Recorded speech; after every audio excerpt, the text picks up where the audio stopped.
Hello, this is George. So today we're going to start with the learning board. This is like an amazing project that I created to manage this, like bootcamp and other content. And we're going to take on these two tasks. So we're going to use an agent to containerize the backend and the front end apps of this repository. So this is the compliance dashboard. I've never tried the compliance dashboard before. So we're going to do this together, like explore the code together for the first time. And for this, I'm going to use the Stakpak agent. You can use any coding agent you want, but yeah, that's what I'm working on, and it's optimized for these kind of tasks. So let's clone it first. Great. Go inside. Okay, so it looks like we have a backend app and a front end app that uses Nginx, and it should Dockerize and run both. Yeah, is there a README here? No main README. Okay, but I guess it would require some credentials like for AWS, so it can connect to config and yeah, the policies and so on. So let's fire up Stakpak. So Stakpak is a terminal agent that's optimized for operations, stuff like what we're doing now, like Dockerization, for example.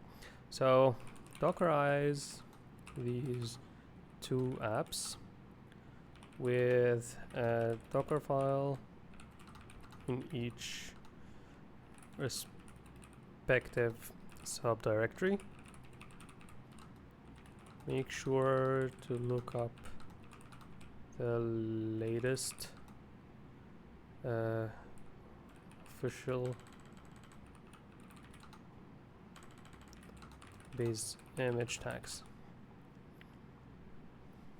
when starting, and set up one central compose file in this root to run them both. Okay, so as you see, like Stakpak has rulebooks, and one of the official rulebooks is actually how to Dockerize stuff. So what it starts with is with actually going to read this official rulebook. So the rulebook has like a 9-phase kind of process of the best practices we found at Dockerizing applications, but these can easily be forked and changed. So the first thing, phase 1, is application analysis. So this customizes the agent to work with specific practices. So yeah, it's going to explore the app as what we did. So here first, looking at the backend and the front end directory, checking the package.json of the backend. So it looks like both of them are Node.js, so like TypeScript applications. Cool, yeah. So backend is Node.js and TypeScript. Front end is React and TypeScript. Amazing. So it made some assumptions, like this is using a Plisma ORM, likely Postgres, but yeah, we're going to keep looking, and found the entry port for the backend, and the front end connects to the backend on port 4000. Okay, and uses Nginx to serve it in production. Amazing. So got this right. So checking the source code. Yeah, we found some placeholders for the environment variables and the Nginx config. Amazing. Okay, so first searching the documentation to select a base image for Node.js and Nginx. And see here, like I put in Alpine because like, yeah, this is usually the best thing. So you can start from scratch, like with a scratch image, but then usually you need some OS packages, and this makes it easier. And Alpine is actually a pain in the neck, like to figure out, because the OS packages are named all differently. The commands are different from like a regular Debian based image. But it's the next best thing to scratch. So this is great because like it reduces the attack surface. Fewer number of packages means fewer number of vulnerabilities, and the image size is tiny. So it means you don't take a lot of time like when pulling it or redeploying stuff.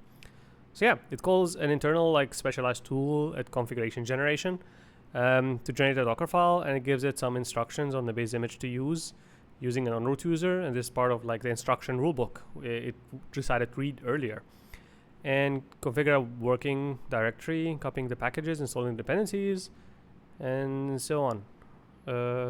Okay, let's start this.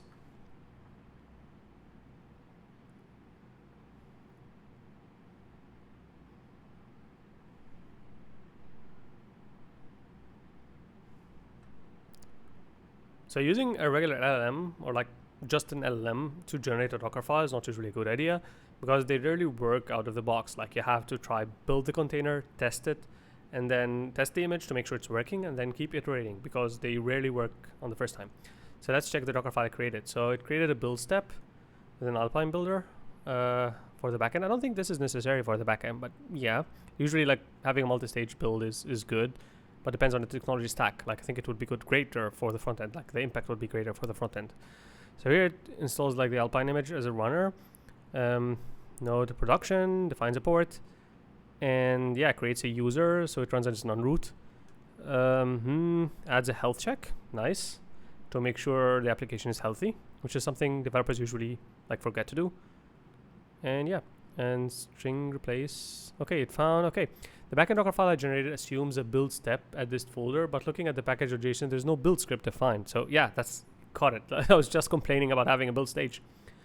Now draws this TypeScript directly, so I need to fix this. Amazing. So yeah, it put this into its scratchpad. So Stakpak has a scratchpad which like keeps notes like the to-do list and additional information as XML tags. And here it's just like noticed this, so it added the scratchpad, and it's fixing this by a string replace. Okay. Nice.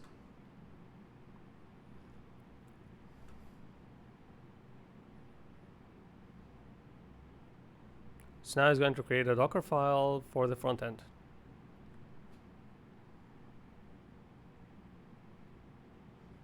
So yeah, another prompt with Nginx Alpine and existing Nginx file.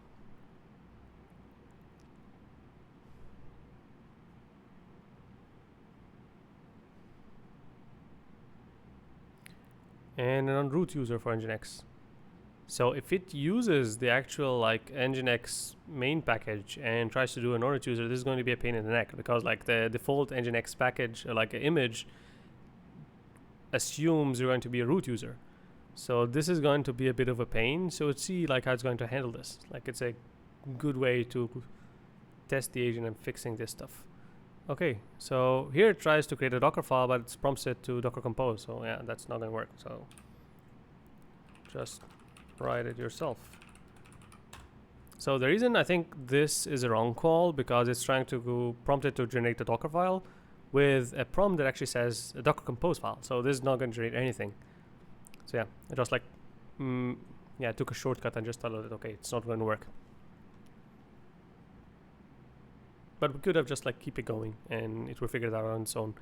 Yeah, here, so this is the backend, the building context and the Docker file, listening on port 4000, and the front end, the Docker file listening port 3000. I think when I checked here, like the labs, there's nothing about the port, but yeah, it's expecting port 4000 in the backend, and for the front end, yeah, it's expecting port 3000. So yeah, I think we got that right, and we placed the Docker file in the right location, which is nice. Okay, write this. Yeah, added health checks. Nice. So a lot of developers forget about adding health checks, but then when you try to deploy this on like ECS or Kubernetes, you connect a load balancer to it, and then it will keep failing and restarting the container because there's no defined health check, or the health check is wrong. Here, create a Docker ignore file, which is great because it reduces the build time. If you have anything like you don't need to include in the context, like the node modules, for example. So it speeds up build time. And adding another one for the front end, including like the .envs, for example. Did it add the .env here? Yeah, it added .env here. Yeah, cool. Okay. So what is it doing? I need to fix the backend Docker file issue and then proceed with testing the containers. What issue? To fix the Docker file issue, add the health endpoint since the health check expects one. Let me... okay. So, so it realized that the Docker file we expect to have a health check for this application. So what it did here is it wants to add a health check. So instead of having this root endpoint, it adds the root endpoint and another health check. So this depends on what you want to do. So usually you want to have a health check endpoint, but in this case, we don't want to mess up with the application code. So no, just update the health check endpoint. Don't change the code. Yeah, so I think this is the right thing to do, but yeah, we don't want to mess up with the evaluator. I want to get the full mark here. So I'm not sure if Derek is changing, like checking for code integrity or something, but in general this would be a good idea, but yeah, let's see. Okay, so instead we're changing the health check to use, instead of having, yeah, where's the endpoint? Yeah, dash health, it's just dash, which is another way to do it.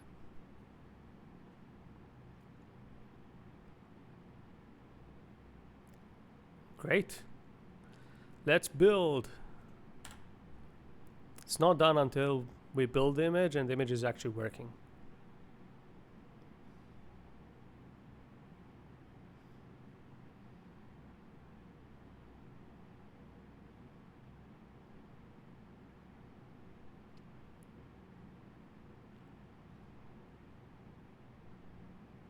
Great.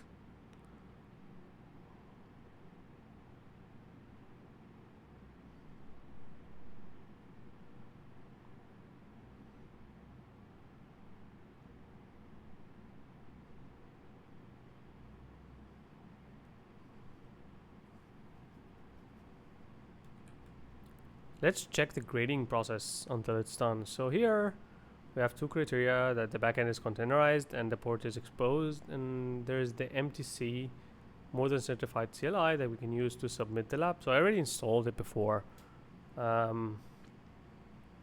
It's lab directory and downloads the necessary lab. No, we don't need that. We already did that manually. But yeah, we just need to run this to check the, to run the grader. I think it's the same. No, it's a different. Yeah, it's a different ID. But yeah, it's the same process. But do we have to run these in root directory or subdirectories? We're going to find it out.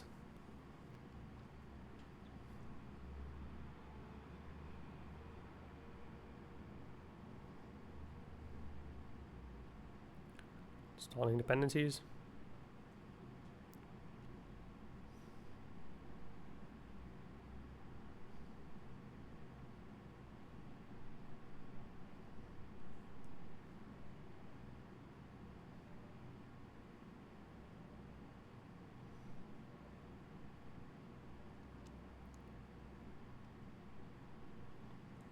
Creating the non-root user.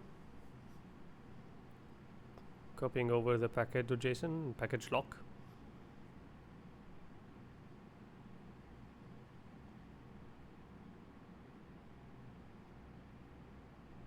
And exporting the image. Yeah, I think this one was built successfully.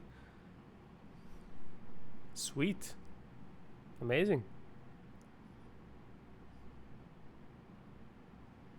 So built both images. Great. Now I think it's going to run and check the health checks. Yeah, Docker compose up. Something failed. A missing.m file. I really hope it doesn't require credentials, because I didn't prepare an OpenAI key for the tool, and I didn't set up AWS config yet. So yeah, it's going to copy it over. Copy over the example .env.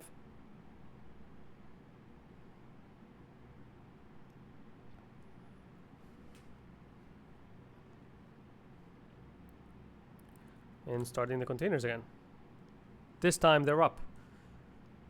Let's see if the health check works.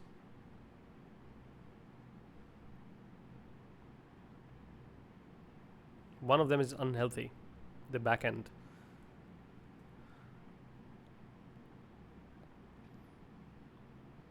It's debugging time. Checking the logs. Okay, parameter res implicitly has an any type. It's a TypeScript error. Yeah, I'm very opinionated about this, but I really don't like TypeScript. So what is it doing here? So here it's replacing cache clean with cache clean force. So dependency including dev dependencies and TypeScript. Okay. I don't see this change here. So it added the comment, but I don't see the dev dependencies here.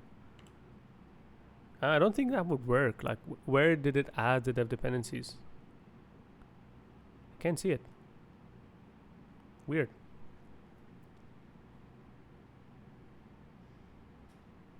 Just let it play out and see. Yeah, so it realized that mistake. Yeah, but it didn't add it as well. Like I didn't see it up there. Right, that's odd. Yeah, let's keep playing it out. I think it identified the root cause properly. I think maybe the TypeScript types were not included because we're building a production build. But I think it messed up the fix. We're going to see what it does now.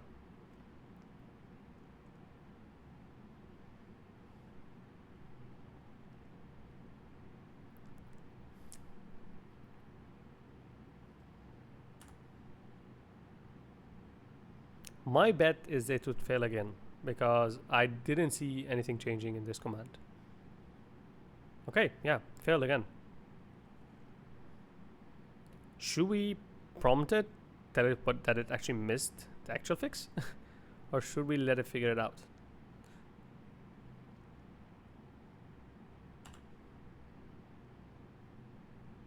I'm letting it figure it out. So this uses Claude Sonnet 4, so the same model you would get out of like the premium version of Cursor and like Claude Code. But the way it encodes state and the way it handles tool calls like secrets and stuff like that, it's optimized for operations more. That's the main difference. So you'd see, like, for example, when it's building, it's streaming the actual build out instead of waiting for the command to run. This is useful for operations. Yeah, okay. So it realized it didn't add the flag. Nice. And yeah, the client itself, like this whole thing running on my machine, it's open source. So it accesses an LLM over an API, which is more convenient. But the client itself, as you see, has the rule books and all this like kind of like data or instructions. It's all available. And the client itself is Apache 2 licensed.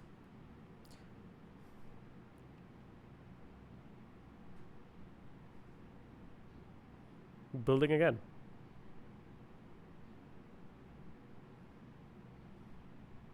There are some deprecated dependencies, but I think this is out of scope. Like, let's build it successfully and then we can like optimize or try upgrade and test the app again and so on.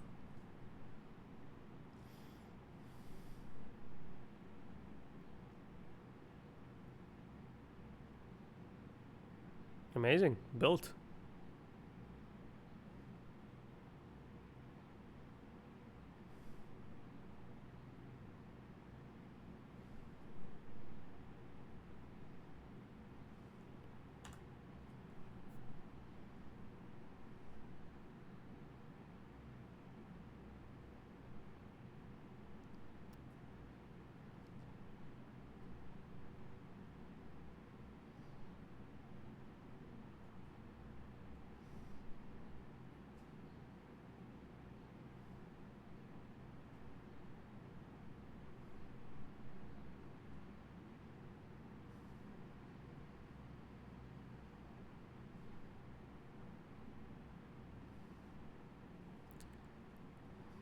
Waiting for the health checks. Is it going to break again?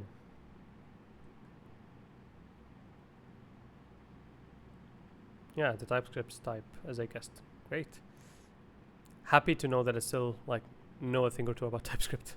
And that's one of the main reasons I hate TypeScript. Like, the types are not baked in, like you just have to include them. Okay, it's unhealthy again. Let's see why now.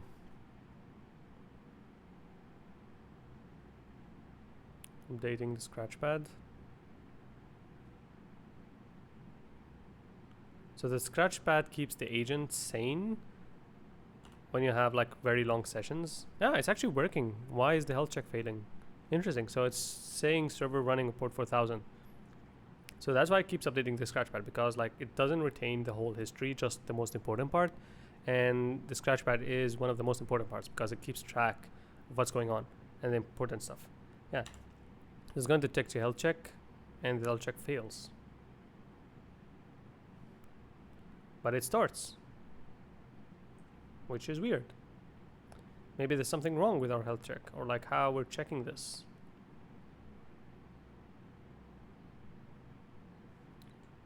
Yeah.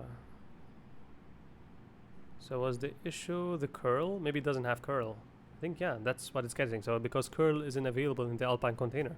Yeah, see? That's why Alpine is like the most basic image other than Scratch. The second most basic image, like minimal image you can use. So this comes at a price because now you see like we have missing dependencies that we have to patch or like work around. So two things you can do about this. You can install curl and just use it, or you can just do as it did, like use a Python. Yeah, I think it's having issues replacing write lines. So I'm trying to figure that out.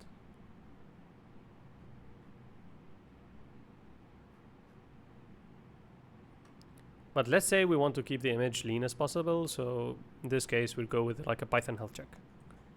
Yeah, so it's reading the file. It's trying to replace this. No, this. Wait. I thought it's already using Python. Okay, let's play along.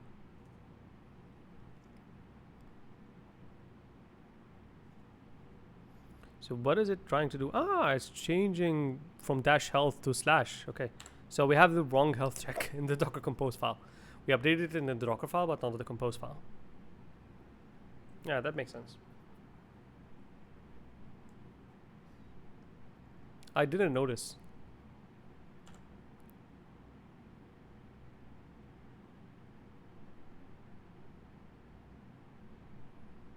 Okay, I think it's gonna rebuild now.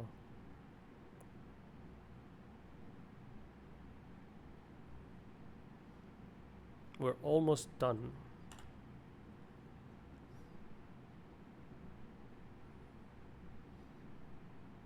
Yes, it's healthy. Now the front end. Is the front end healthy?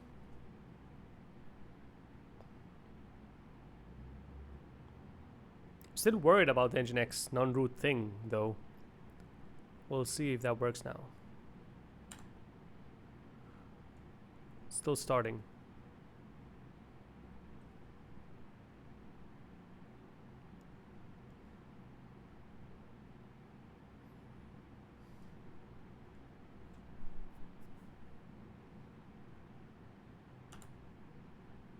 Whoa, the backend is working.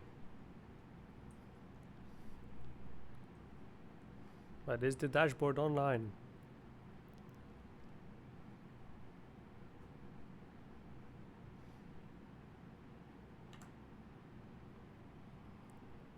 Whoa. Let's try, see how it looks. Localhost 3000. Okay, I messed this up.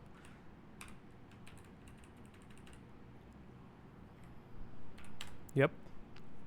Amazing. Wow, it looks great. Looks much better than how I remember it. Like there's a really cool logo now. So yeah, of course there's no like credentials yet, but the thing is online. Amazing. Yeah, so now it's checking. It's running successfully. Unhealthy. Oh, I think we might have messed up the health check. But it got the Nginx permissions right. This is amazing.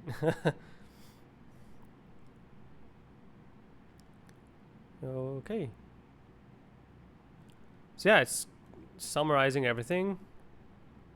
So the front-end health check is failing, but the application is working correctly. This is likely due to the Nginx configuration for the wget command in the health check. So we're probably using the wrong health check, but it's working. So, and I confirm this here, which is interesting. So now let's check if we pass the labs. So I'm not sure if the container should be running or not, but like we're going to keep it running and just run the grader. So let's create a new tab. So should I run it in the root? I don't know, or inside the backend file. Let's see. So yeah, the new legacy platform, new platform, learning platform. Okay, so it's going to look for a Docker file. Yep. Should we run it here, or should we run it inside the backend directory? Cool! We passed this one. Amazing. So let's see the second lab. So the front end. Bam. Okay. Basically doing the same thing. Amazing. Yeah, so we passed the lab. Let's try refresh this and see what happens.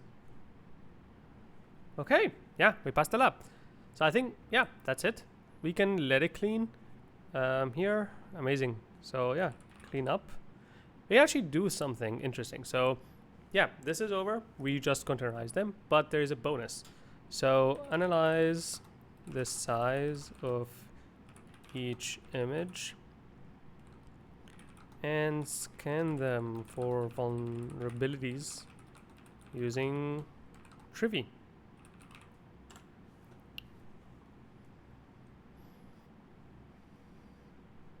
So here generated like a final report of the whole process, the issues it faced, and what to do next, like fixing the health check and adding monitoring logging and so on.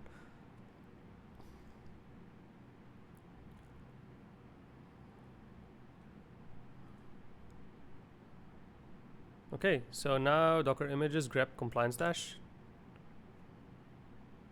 Yeah, so the backend is now, wow, 584 megabytes. That's huge. And the front end is 64 megabytes. And this is all using an Alpine image. Now imagine how big it would be if you used Debian image. Another Debian image, like Bookworm or like Ubuntu or something. So scan the backend, Trivy scan, okay. First scanning the backend. Yeah, we're updating the vulnerability database, so this can take some time. But yeah, we've finished early, so yeah, we deserve this bonus. Okay, so it analyzed that actually. So it says this image is quite large, the backend one, due to TypeScript compilation dependencies. We can actually have another round of optimization if we can. But I love the size of the front-end image, just 64 megabytes. Yeah, looks like the printing ASCII, like this messed up the display. But I think the LLM is going to see the correct results.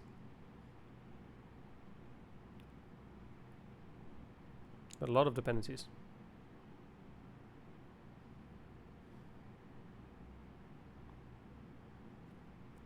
I can't see anything.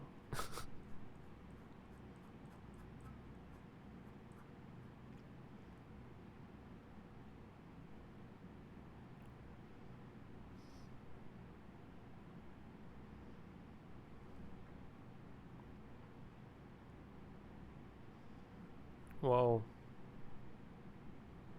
What's going on?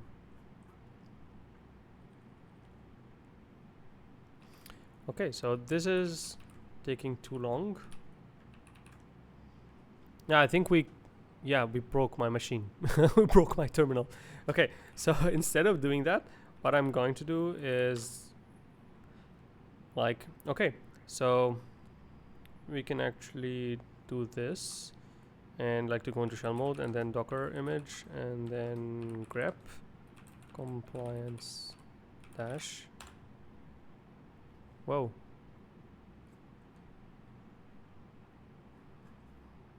Okay. Docker image ls. Yeah, we missed I put in the wrong command. Yeah. So I can do this and then Docker image list and then grep compliance dash in here, and then I can go out of shell mode and then yeah, so scan both images in the background with Trivy and generate a report. So what this would do, instead of like flooding my screen, it's going to spin up an asynchronous command in the background to scan the images and then output stuff as a JSON report. So yeah, so we just started both of these tasks in the background task, and now we can issue like get all tasks to check the status on these tasks in the background. So here, yeah, wow, the scan was fast this time. I think because like it didn't have to stream a lot of stuff and we already downloaded and cached the database.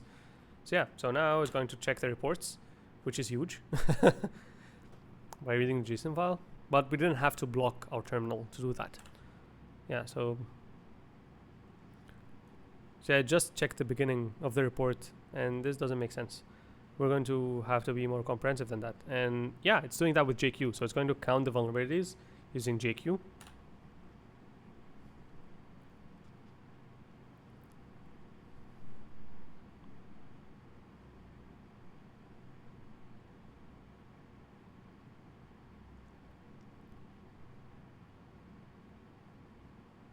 it's trying to generate the report, but like how, like was the report, like the initial part of the report have like the high level data?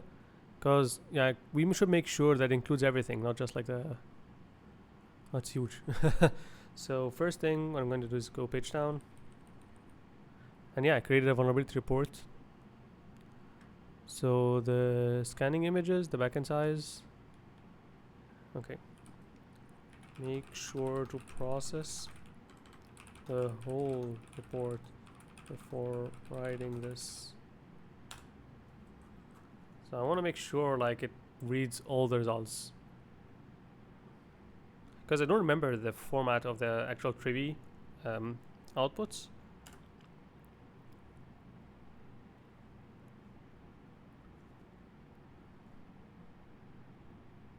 I'm not sure that all the details were included like in the beginning.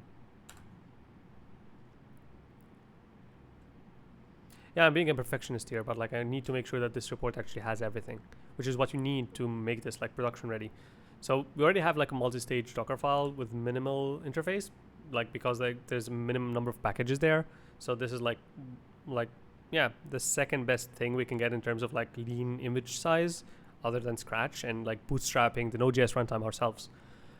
So I want to make sure when we're shipping this, like we actually have a security report that accompanies these images. And to do that, the results should be comprehensive.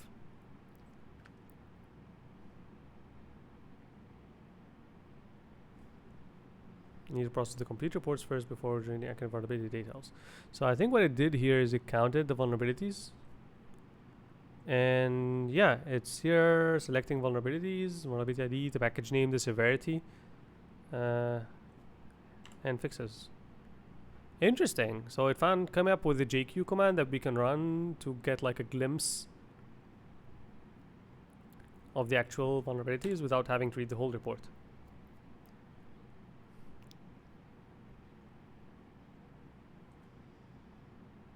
So these are the main vulnerabilities it found. So 6 vulnerabilities in the backend image and 2 in the frontend image. And if you did this kind of scanning before, you know that this is, yeah, this is not a lot. Like this is really great. I think it filtered down the vulnerabilities with fixes. So not fix unavailable. Yeah, I think it filtered out the vulnerabilities where we don't have a fix because there's nothing we can do about this.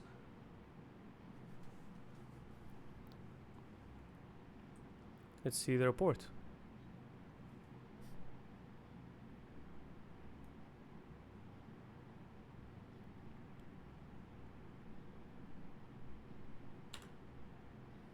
Amazing. And I'm going to view it with another tool. It's just summarizing again. Okay. So I'm going to use Glow to check the vulnerability report with syntax highlighting in my terminal. So here, executive summary, both container images were scanned using Trivy for security vulnerabilities. The scan revealed a total of 8 vulnerabilities in both images, with shared OpenSSL vulnerabilities in the base image Alpine Linux layer. So this Alpine image base has an OpenSSL vulnerability in both. So here, the Alpine Linux version, the image size, the architecture, because I'm running on Apple Silicon, and the vulnerabilities. So 2 OS packages and 4 library or language vulnerabilities. And in the second one, which is the more leaner image, we have only 2 OS pack vulnerabilities. I think these are the same as these because they use the same Linux base image, like the same Alpine distribution. And a detailed breakdown. So here are the open Alpine images, like the OS packages, libbcrypt and libssl3, and there's a fixed version. A fix is available. And in the Node.js application, we have some packages that need to be fixed. And here are fixed versions. And for the front end, the same, yeah, exactly the same OS vulnerabilities with the same fixes, patch versions. And yeah, a risk assessment. So it assumed the impact severity and created a risk level. Amazing. I think like to make this customizable or like to make this actually make sense, you would have to feed the agent a rulebook. Like you can create rulebooks like the one we use for Dockerization, the one I show you here. So Stakpak. So we use this rulebook for Dockerization, but you can also create a rule book in Markdown for how like we do risk assessment. And then it would consider this in the impact and severity, because this varies between different companies and environments. Like we need to, we have a specific definition of impact and a specific definition of severity, and it would be taken in consideration here when like ranking the findings. So here the risk level is low, the risk level is medium. But yeah, this doesn't make sense until you include some context on what you consider actually risky, or like how big this impact is in your own organization. So immediate action, update the base image to a later Alpine version. Update the Go runtime in backend. Wow. Yeah. And backend specific updates. I didn't know we have a Go runtime in the base images.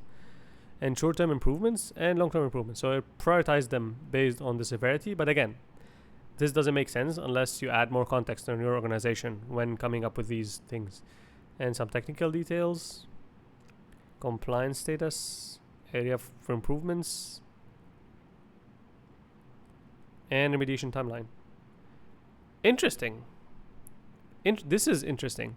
So it broke down remediation by team and added a timeline. So this, since it's the base image, the owner is the DevOps team, and since this is the Go runtime, it's the backend team. Because if you mess up the Go runtime, you can break the app. And the multi-stage builds, we already implemented a multi-stage build, so this doesn't make sense. Vulnerability scanning to CI/CD, DevOps. So I already came up with ideas on future improvements that like just for the sake of completeness, but they're not necessarily relevant. But yeah, it's a nice looking report. I think Derek should give me like a bonus mark or something for including this additional analysis here. But yeah, I think that's it for today. Thank you all. See you again.